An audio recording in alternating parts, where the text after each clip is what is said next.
Hey friends, welcome to my channel Munna's menu. Friends, இன்றைக்கி நம்ம சேனலில் பார்த்தீங்கன்னா சப்பாத்தி, பரோட்டா, நான், தோசை இது எல்லாத்துக்குமே சூப்பரான ரொம்பவே சிம்பிளான மிக்ஸ்டு வெஜிடபிள் கறி எப்படி செய்யலான்றது பார்க்க போகிறோம். ஃப்ரெண்ட்ஸ், இந்த ரெசிபி பார்த்திங்கன்னா ரொம்பவே சிம்பிளாக தான் இருக்கும், ஆனால் டேஸ்ட் ரொம்பவே தாறுமாறாக இருக்கும். ஸோ வாங்க நம்ம டைம் வேஸ்ட் பண்ணாமல் டேரெக்டாக கிச்சனுக்குள்ளே பார்க்கலாம். அதுக்கு முன்னாடி ஒரு சின்ன ரெக்வஸ்ட் ஃப்ரெண்ட்ஸ், இப்போ தான் நீங்கள் நம்ம சேனல் வீடியோஸை ஃபஸ்ட் டைம் பார்க்குறீங்கன்னா மறக்காமல் சப்ஸ்கிரைப் பட்டனையும் அது கூட பெல் நோட்டிஃபிகேஷனையும் ஆன் பண்ணி வச்சுக்காங்க. இப்போ வாங்க நம்ம டைம் வேஸ்ட் பண்ணாமல் டேரெக்டாக வீடியோக்குள்ளே போகலாம்.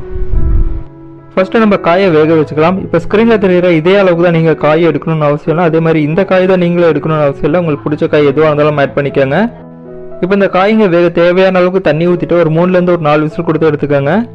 அடுத்ததான் இந்த குழம்புக்கு தேவையான மசாலா அரைச்சிக்கலாம். அதுக்கு ஒரு மிக்ஸி ஜாரில் ஒரு 3 பெரிய வெங்காயத்தை ரஃபாக சாப் பண்ணி ஆட் பண்ணியிருக்கேன். ஒரு 10லேருந்து 15 பல் பூண்டு, ஒரு 2 இன்ச் அளவுக்கு இஞ்சி துண்டு, ஒரு 10 கிராம்பு, 10 ஏலக்காய், ஒரு 2 இன்ச் அளவுக்கு பட்டை, ஒரு டேபிள் ஸ்பூன் அளவுக்கு ஜீரகம், ஒரு அரை டேபிள் ஸ்பூன் அளவுக்கு சோம்பு, ஒரு 1/4 டேபிள் ஸ்பூன் அளவுக்கு மிளகு, இது எல்லாத்தையும் சேர்த்து மிக்ஸி ஜாரில் லைட்டாக தண்ணி ஊற்றி இந்த மாதிரி கோர்ஸ் பேஸ்ட்டாக அரைச்சி எடுத்துக்கோங்க. அடுத்ததான் அடுப்பு ஆன் பண்ணிட்டு ஒரு பேன் வச்சுக்கோங்க. பேன் ஹீட் ஆனதும் இதில் ஒரு 3 டேபிள் ஸ்பூன் அளவுக்கு வெண்ணெய், ஒரு 2 டேபிள் ஸ்பூன் அளவுக்கு ஆயில் சேர்த்து நல்லா மிக்ஸ் பண்ணிக்கோங்க. ஒன்ஸ் நமக்கு ஆயில் ஹீட் ஆனதும் இதில் நம்ம ஆல்ரெடி அரைச்சி வச்சுருக்க மசாலா பேஸ்ட் ஆட் பண்ணிக்கோங்க. பேஸ்ட் ஆட் பண்ணி நல்லா மிக்ஸ் பண்ணி விட்டுருங்க. அடுப்போட ஃப்ளேம் மீடியமில் வச்சுட்டு நம்ம ஆட் பண்ண மசாலாவோட பச்சை வாசனை போகிற வரைக்கும் வதக்கி எடுத்துக்கோங்க. ஒன்ஸ் மசாலாவோட பச்சை வாசனை போனதுக்கப்புறம் நம்ம இதில் தக்காளியும் பச்சை மிளகாவும் ஆட் பண்ணிக்கலாம். தக்காளி பார்த்தீங்கன்னா கம்ப்ளீட்டாக வதங்கணும், அது வரைக்கும் மீடியம் ஃப்ளேமில் வச்சு குக் பண்ணிக்கோங்க. ஒன்ஸ் தக்காளி வதங்கினதுக்கப்புறமா இதில் ஒரு 3 டேபிள் ஸ்பூன் அளவுக்கு புதினா, ஒரு 2 டேபிள் ஸ்பூன் அளவுக்கு கொத்தமல்லி ஆட் பண்ணி ஒரு 30 செகண்டுக்கு மீடியம் ஃப்ளேமில் வதக்கிக்கோங்க. இப்போ இது கூட பார்த்தீங்கன்னா 1/2 டேபிள் ஸ்பூன் அளவுக்கு மிளகாத்தூள், ஒரு 2.5 டேபிள் ஸ்பூன் அளவுக்கு மல்லித்தூள், 1.5 டேபிள் ஸ்பூன் அளவுக்கு கரம் மசாலா, இந்த டிஷ்ஷுக்கு தேவையான அளவுக்கு உப்பு ஆட் பண்ணி மீடியம் ஃப்ளேமில் இந்த மசாலாவோட பச்சை வாசனை போகிற வரைக்கும் நல்லா சாத்தே பண்ணிக்கோங்க. ஒன்ஸ் நமக்கு மசாலாவோட பச்சை வாசனை போயிடுச்சுன்னா அடுத்ததான் நம்ம இதில் அரை கப் அளவுக்கு முந்திரி பேஸ்ட் ஆட் பண்ணிக்கலாம். அது கூடவே ஒரு அரை கப் அளவுக்கு தண்ணி ஆட் பண்ணி ஒரு தடவை நல்லா மிக்ஸ் பண்ணி விட்டுருங்க. இந்த ரெசிபிக்கு பார்த்தீங்கன்னா இந்த மசாலாலேருந்து நமக்கு எண்ணெய் தனியாக பிரியணும், அது வரைக்கும் மீடியம் ஃப்ளேமில் வச்சு குக் பண்ணிக்கோங்க.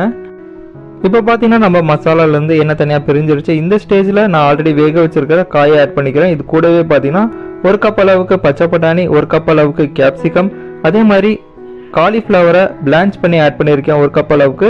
இப்போ இது எல்லாத்தையும் சேர்த்து நம்ம ஒரு தடவை நல்லா மிக்ஸ் பண்ணிக்கலாம். இந்த குழம்பு பார்த்தீங்கன்னா தாராளமாக ஒரு 8 பேருக்கு போதுமானதாக இருக்கும். நான் சொன்ன அளவுக்கு நீங்கள் எடுத்து சமைக்கும் போது இப்போ நல்லா ஒரு தடவை மிக்ஸ் பண்ணிவிட்டு மேலும் 1 கப் அளவுக்கு தண்ணி ஆட் பண்ணி மிக்ஸ் பண்ணி விட்டுருங்க.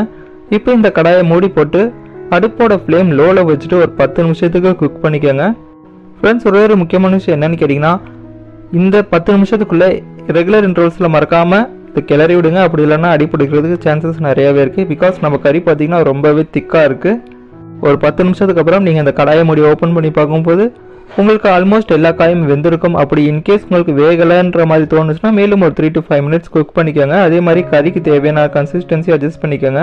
இப்போ ஃபைனலாக ஒரு அரை டேபிள் ஸ்பூன் அளவுக்கு கரம் மசாலா, அது கூட ஒரு டேபிள் ஸ்பூன் அளவுக்கு கொத்தமல்லி ஆட் பண்ணி நல்லா மிக்ஸ் பண்ணிவிட்டு மேலும் ஒரு மீடியம் ஃப்ளேமில் 2லேருந்து ஒரு 3 நிமிஷம் குக் பண்ணிவிட்டு இப்போ கேஸை டர்ன் ஆஃப் பண்ணிக்கலாம்.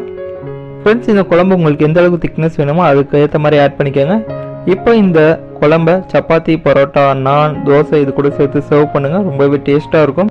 ஃப்ரெண்ட்ஸ், இந்த ரெசிபிக்கு பார்த்தீங்கன்னா நம்ம திக்னஸ்க்கு முந்திரி அரைச்சி ஆட் பண்ணியிருந்தோம். அதே மாதிரி தக்காளி அதிகமாக ஆட் பண்ணியிருந்தோம், தேங்காய் ஆட் பண்ணலை.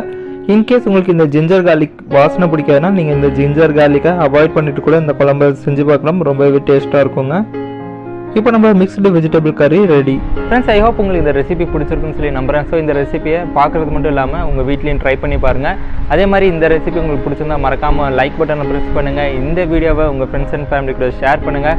உங்கள்கிட்ட வைக்கிற சின்ன ரெக்வெஸ்ட், இந்த சேனல் பேஜை உங்களுக்கு டைம் கிடைக்கும் போது மறக்காமல் அதை விசிட் பண்ணுங்கள். ஏகப்பட்ட வீடியோஸ் அப்லோட் பண்ணியிருக்கேன். எல்லா வீடியோஸையும் கம்ப்ளீட்டாக பார்த்து என்ஜாய் பண்ணுங்கள். உங்களுக்கு எதுவும் ரெசிபிஸ் வேணாலும் எனக்கு கமெண்ட்டில் ஃபார்வர்ட் பண்ணுங்கள்.